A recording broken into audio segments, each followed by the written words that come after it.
राधे राधे। मैं हूं बबीता और आप देख रहे हैं सच्चे सनातनी ऑफिशियल चैनल। तो बहुत बहुत स्वागत है आप सबको मेरे इस नए वीडियो एपिसोड में। आज का जो प्रसंग है वो शंकर भगवान और कृष्ण भगवान का बहुत ही रोचक, बहुत ही सुंदर प्रसंग है, जो आप सभी सनातनियों को बहुत पसंद आएगा, बहुत अच्छा लगेगा। और ये कथा हम अपने गुरु पूर्णिमा पे अपने सतगुरुदेव भगवान के मुख से सुने थे, जो हमको बहुत ही सुंदर लगा था। आज मन किया कि ये कथा हम आप सबको भी सुनाएं। जो लोग मेरे सतगुरुदेव भगवान का कथा नहीं सुन पाते हैं, जो मेरा कथा सुन पाते हैं, मेरे जो व्यूवर्स हैं, वो शायद उनको सुनेंगे तो उनको बहुत अच्छा लगेगा। अगर आप भगवान शिव के भक्त हैं तो भी, और भगवान कृष्ण के भक्त हैं तो भी, या आप एक सच्चा सनातनी हैं तो भी ये कथा आपको सुनना चाहिए। बहुत ही सुंदर कथा है। तो आइए हम कथा को शुरू करते हैं। एक दिन कैलाश पर्वत पे बैठी माता पार्वती शिवजी से बोलती हैं कि हे प्रभु, मैं जब भी पृथ्वी लोक में जाती हूँ या अपने सखियों के घर जाती हूँ, या सखियाँ से जब भी मेरी भेंट होती है, तो वो सब सखियाँ अपने पति के बारे बताती हैं कि मेरे पति ये करते हैं, मेरे पति वो करते हैं, और हमसे पूछ देते हैं कि पार्वती तुम कुछ बोलती क्यों नहीं, तेरे पति क्या करते हैं। तो प्रभु मैं उस वक्त चुप रह जाती हूँ और मुझे अच्छा नहीं लगता। क्योंकि मैं सोचती हूँ कि आप तो कुछ करते ही नहीं हैं, तो मैं क्या बताऊँ। तो ये बात ठीक नहीं है, बिल्कुल भी नहीं। आप भी कुछ कीजिए जिससे मैं भी बता सकती हूँ कि हाँ मेरे पति भी ये करते हैं। तो भोलेनाथ बोलते हैं कि तो बताओ पार्वती मैं क्या करूँ, अब मैं क्या करूँ। पार्वती माँ बोलती है कुछ नहीं कर सकते हो तो खेती ही कर लो, कम से कम मैं कह तो सकूँगी कि हाँ मेरे पति भी किसान हैं, खेती करते हैं। शिवजी बोले खेती करने के लिए ज़मीन चाहिए, और अब बताओ कैलाश पे कहाँ कुछ खेती होने वाला है, कहाँ कैलाश पे मैं खेती करूँगा। और दूसरी बात कि उसके लिए हल चलाने के लिए 2 नंदी चाहिए, मेरे पास एक ही नंदी है, तो अब मैं एक और नंदी कहाँ से लाऊं। तो माता पार्वती बोलती हैं कि हे प्रभु, हम तो सुने हैं और जानते हैं कि भगवान कृष्ण आपके बहुत परम मित्र हैं। भगवान शिव जी बोले हाँ ठीक है, बिल्कुल हाँ हैं। तो फिर उनके पास चले जाइए। वो तो वृंदावन में उनके पास ना तो नंदी की कमी है और न ही जमीन की कमी है, और उन्हीं से जा कर के आप बात कर लीजिए और वहीं जा कर के आप खेती कीजिए। शिवजी बोलते हैं ठीक है, जब तुम कह रही हो तो मैं जाता हूँ। जैसे शिवजी चलने लगे, माता पार्वती एक बात बोलती हैं कि सुनिए प्रभु, आप जहाँ जा रहे हैं उनका नाम श्री कृष्ण है, और बहुत चंचल हैं और बहुत ज़्यादा छलिया हैं। तो जो भी कार्य कीजिएगा वो बहुत सोच समझ कर कीजिएगा, ध्यान में रखते हुए, क्योंकि वो छलने के लिए किसी को छोड़ते नहीं है, सबको छलते हैं, इसलिए उनका नाम छलिया है। तो देखिएगा, थोड़ा अपने आप को ध्यान में रखते हुए खेती कीजिएगा। भगवान शिव जी बोलते हैं ठीक है, जैसी आपकी इच्छा। वहाँ से चलते हैं, जाते रहते हैं प्रभु। तो बहुत खुश होते हैं शिव जी कि आज तो मैं अपने भगवान से, मैं अपने प्रभु से मिलने जा रहा हूँ, दर्शन करने जा रहा हूँ। खेती की बहाना ही सही पार्वती बोली तो कि हाँ जाओ वृंदावन जाने के नाम से महादेव तो रोम रोम प्रफुल्लित हो रहे हैं, बहुत बहुत प्रसन्न हो रहे हैं, और भगवान को याद करते हुए जा रहे हैं कि मैं अगर जाऊंगा तो भगवान किस रूप में मिलेंगे, उनसे मैं क्या बातें करूंगा। ये सब सोचते हुए भगवान का ही ध्यान में वो सोचते सोचते जाते हैं। इतना देर में कब वृंदावन पहुंच जाते हैं उनको तो पता भी नहीं चलता है। जैसे ही वृंदावन पहुंचते हैं, भगवान कृष्ण के पास ये संदेशा मिलता है कि भगवान भोलेनाथ आए हुए हैं। भगवान कृष्ण भी एक खबर सुन करके और दौड़े दौड़े जाते हैं अपने शिव जी का, अपने भगवान का दर्शन करने, उनका आवा भगत स्वागत करने के लिए, और बोलते हैं कि आइए प्रभु पधारिए, कैसे हैं आप, बहुत अच्छे हैं, कैसे आना हुआ। बोले कि सब तो ठीक है, बहुत अच्छा है, और अब हम लोग पहले जैसे नहीं रहे, अब हम लोग दोनों गृहस्थी हैं, तो हे भगवान अब हम लोग के कुछ कार्य करना पड़ेगा, क्योंकि पत्नी है, बच्चे हैं, तो कुछ तो करना पड़ेगा। भगवान बोले कि प्रभु आपको ऐसा क्या ज़रूरत पड़ गया कि आपको कुछ काम करने की ज़रूरत है। भगवान शिव जी बोलते हैं कि माता पार्वती का आज्ञा है तो पत्नी की आज्ञा तो सर्वोपरि है, मानना पड़ेगा ना। अगर सुखी गृहस्थी में रहना है, सुखी गृहस्थी बसाना है तो पत्नी की बात मानना पड़ेगा, मानना भी चाहिए। तो भगवान श्री कृष्ण बोलते हैं कि हाँ ठीक है, बताइए माता का क्या आज्ञा है। तो बोले कि पार्वती बोली है कि जाओ तुम खेती करो, कुछ तो करो, कम से कम खेती ही करो। तो खेती करने के लिए मैं आया हूँ। तो बोले हाँ ठीक है, बताइए क्या आज्ञा है। तो शिव जी बोलते हैं कि हमको, मेरे पास तो एक नंदी है, आप जानते ही हैं, तो हमको एक नंदी चाहिए जिससे 2 नंदी हो जाए कि मैं खेत में हल चला सकता हूँ। तो भगवान श्री कृष्ण बोलते हैं कि ठीक है भोलेनाथ, आप जितना आपको ज़रूरत है, जितना इच्छा है उतना ले लीजिए, यहाँ तो नंदी का, गौ माता का कोई कमी नहीं है। तो भगवान शिव जी बोलते हैं कि सिर्फ नंदी से काम नहीं चलेगा कन्हैया, यहाँ तो हमको ज़मीन भी चाहिए, क्योंकि कैलाश पे कहाँ ज़मीन है। और प्रभु बोले कि ठीक है, पूरा वृंदावन आपका ही तो है, हमारा है यानी आपका है, तो जहाँ आपको जितना में खेती करना है उतना में आप कीजिए। तो भोलेनाथ खेती करने जाते हैं, उससे पहले बोलते हैं कि हाँ एक और बात है। भगवान कृष्ण बोलते हैं हाँ बताइए ना भोलेनाथ, क्या बात है।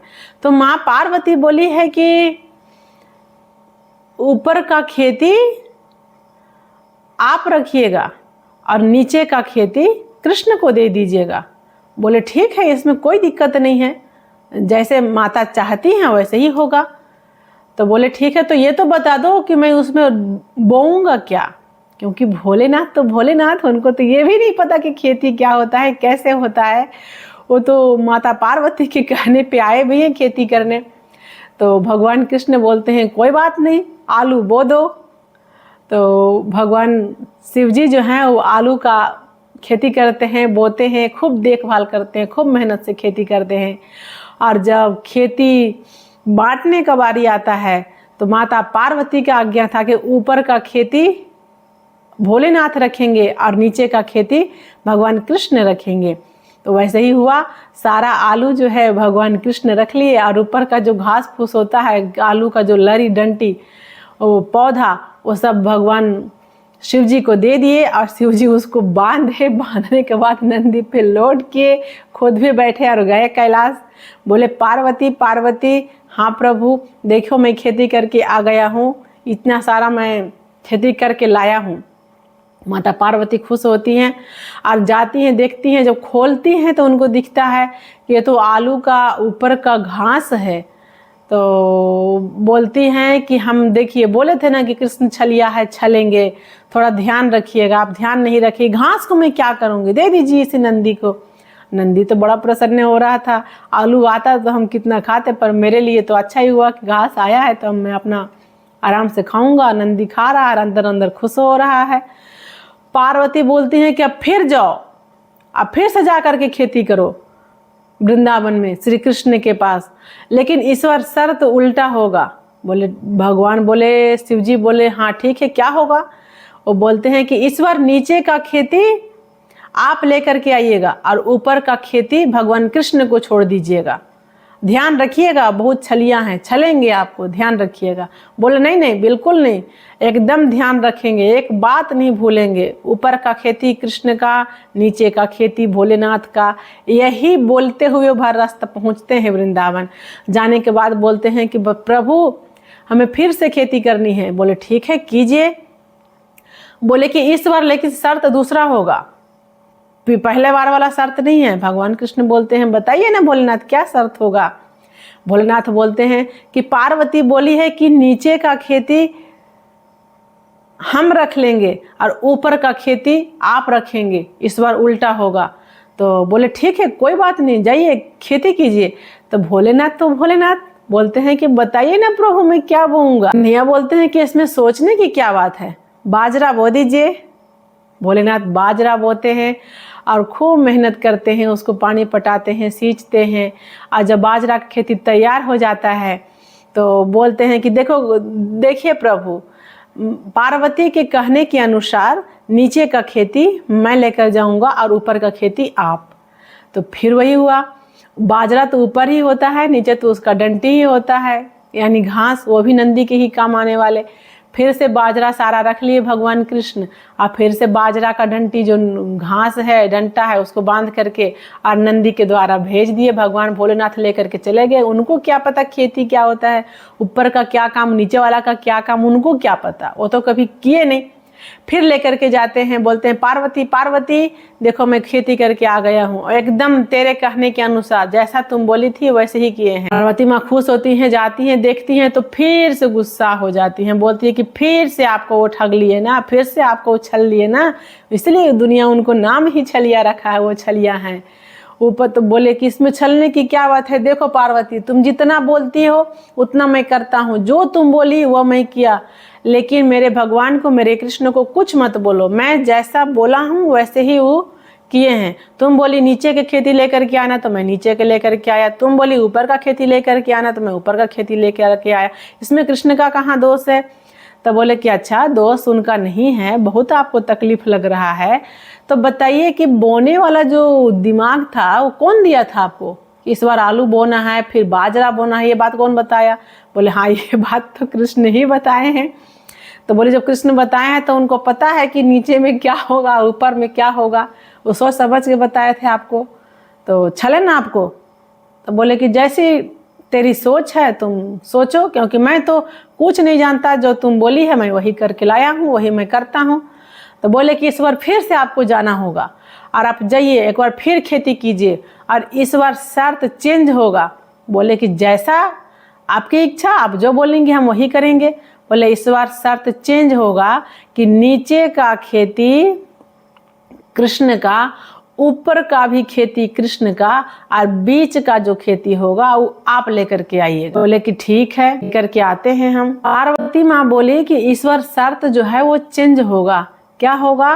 वो बोली कि ऊपर का भी आप लेकर के आइएगा और नीचे का भी आप लेकर के आइएगा, बीच का जो भी होगा ना वो सब भगवान कृष्ण को दे दीजिएगा।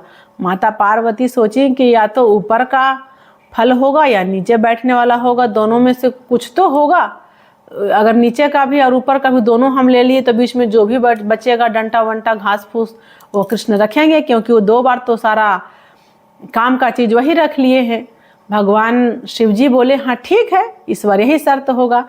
फिर से वृंदावन आते हैं भोलेनाथ, अब बोलते हैं कि कन्हैया फिर से हमको खेती करना है। बोले ठीक है तो कीजिए। बोले कि देख लीजिए इस बार शर्त चेंज होगा। बोले क्या होगा? बोले पार्वती बोली है, मैं नहीं। बोले हाँ हाँ बताइए ना भोलेनाथ क्या होगा। बोले पार्वती बोली है कि इस बार ऊपर का खेती भी मैं ले लूंगा, नीचे का खेती भी मैं लूंगा, बीच का तुम रखोगे, सिर्फ बीच का। प्रभु बोलते हैं ठीक है जैसी आपकी इच्छा। तो बोलते हैं लेकिन बताइए ना प्रभु मैं बोऊंगा क्या, क्योंकि भोलेनाथ तो भोलेनाथ, उनको तो पता भी नहीं है खेती क्या है। भगवान कृष्ण सोचे और बोले ऊपर का भी आप ले जाओगे, नीचे का भी आप ले जाओगे, बीच का मुझे रखना है। बोले ठीक है इसमें कोई दिक्कत नहीं, जाइए मक्का बो दीजिएगा। फिर भोलेनाथ मक्का बोते हैं, मक्का। और जब खेती तैयार हो जाता है, फसल काटने की बारी आती है, कट जाता है, जब बांटने की बारी आती है तो फिर से नीचे का डंटी और ऊपर का मकई का जो बाजरा भूसा होता है वो भगवान भोलेनाथ के हिस्सा में चला जाता है, और बीच में जो मकई का जो फल होता है, मकई का जो दाना होता है वो बीच में होता है मकई का बाल, तो उसको भगवान कृष्ण रख लेते हैं। फिर से वही डंटी और भूसा लकड़ी लेकर के पहुंच जाते हैं भोलेनाथ माता पार्वती के पास कैलाश पे, और बोलती है कि पार्वती लो मैं फिर से खेती करके आ गया, देखो इस बार भी एकदम तेरे कहने के जैसा ही हुआ है, मैं वही किया हूँ जो तुम बोली थी। पार्वती सोचती है कि इस बार तो कुछ तो आया होगा। जाती हैं देखती हैं तो देखती हैं कि वहाँ तो फिर से घास भूसा आ गया है। बोले कि देखिए फिर आपको कृष्ण छल लिए ना, इसलिए कहते हैं कि भगवान कृष्ण एकदम निष्ठुर हैं, उनको जरा भी दया नहीं है। क्योंकि देखिए तो उनको नहीं पता कि 3 बार इतना आप मेहनत कर रहे हैं, इतना मेहनत किए, सारा के सारा खाने का सामान वही रख लेते हैं, और घास भूसा जो नंदी के काम आए वही सिर्फ यहाँ दे करके भेज देते हैं। बोले कि देखो, भोलेनाथ बोलते हैं कि देखो पार्वती, तुमको जितना बोलना है तुम मुझे बोल लो, मैं सह लूँगा, लेकिन मेरे प्रभु के बारे कुछ मत बोलो, वो तो मेरे प्राणनाथ हैं, उनके बारे कुछ मत बोलो। क्यों ना बोलूं? बोले क्यों बोलोगी, तुमने जैसा जैसा शर्त बताया वैसा वैसा मैंने किया, इसमें उनका क्या दोष? मैं ही तो शर्त रखता हूँ कि ऊपर का फसल चाहिए, नीचे का फसल चाहिए, ऊपर नीचे दोनों का फसल चाहिए, बीच का वो रख लेते हैं। पार्वती माँ गुस्सा भी होती हैं और फिर उनको हंसी भी आता है कि मैं जान गई मेरे पति कितने भोले हैं। उनको तो ये भी नहीं पता कि आलू का क्या काम, उनको तो ये भी नहीं पता कि बाजरा का क्या काम, उनको तो ये भी नहीं पता, कहाँ से पता होगा कि मक्का का क्या काम। वो तो भाई जैसा जैसा बोली वैसा वैसा किए हैं। और ये सारा दोस्त जो है भगवान कृष्ण का है, वो छलिया है, वो छलने के लिए कभी किसी को छोड़ते नहीं हैं। तो भोलेनाथ को भी छले तो भगवान को ही खरी खोटा सुना रही थी। माता पार्वती गुस्सा हो रही थी और भोलेनाथ को भी बोल रही थी, किसी तरह भोलेनाथ रहोगे तो कैसे होगा, दुनिया बहुत बदल गया है, मेरे भी बच्चे हैं, तो कब तक ऐसे रहेंगे उन लोग पर्वत पे फल फूल कंदमूल खा करके। तो इतने में भगवान कृष्ण इधर से पहुंचते हैं, वो सारा आलू, सारा बाजरा, सारा मक्का ले करके पहुंचते हैं और बोलते हैं कि माते मेरे भोलेनाथ को कुछ मत बोलिए माते, क्योंकि भोलेनाथ तो भोलेनाथ हैं, इनका तो नाम ही भोला है, ये तो है ही भोला, इनको क्या पता ऊपर नीचे क्या होता है, बीच क्या होता है, नफ़ा क्या होता है, नुकसान क्या होता है, अपने लिए क्या होता है। ये तो कभी अपने लिए सोचे ही नहीं, कभी नफ़ा और नुकसान के बारे में कभी सोचे ही नहीं। ये जो कभी भी अपने लिए नहीं सोचते हैं, ये तो भजन भी संसार के लिए करते हैं, ये तो तपस्या भी संसार के लिए करते हैं, ये तो दानी हैं, औघड़ दानी हैं, भोलेनाथ हैं, ये तो सबको देते हैं, लुटाते हैं, अपने लिए कुछ नहीं रखते। और जो अपने लिए कभी कुछ नहीं रखता है, सब दूसरों को लुटा देता है, दूसरों को देते ही रहता है, देते ही रहता है। तो भोलेनाथ क्या देते रहते हैं? आशीर्वाद। इतना भगवान का भजन करते हैं, इतना तपस्या करते हैं, इतना भजन करते हैं, उस भजन के प्रभाव में इतना प्रभाव है, भजन में इतना ताकत है कि जिसको जो बोल देते हैं अस्तु वही पूरा हो जाता है। जिसको जो बोल देते हैं, जो भक्त मांगने जाता है बोलते हैं कि जय हो, उसको वो पूरा हो जाता है। लेकिन अपने लिए तो कभी वो सोचे ही नहीं, मांगे ही नहीं, मांग ही नहीं सकते, क्योंकि इनका नाम भोले भंडारी है।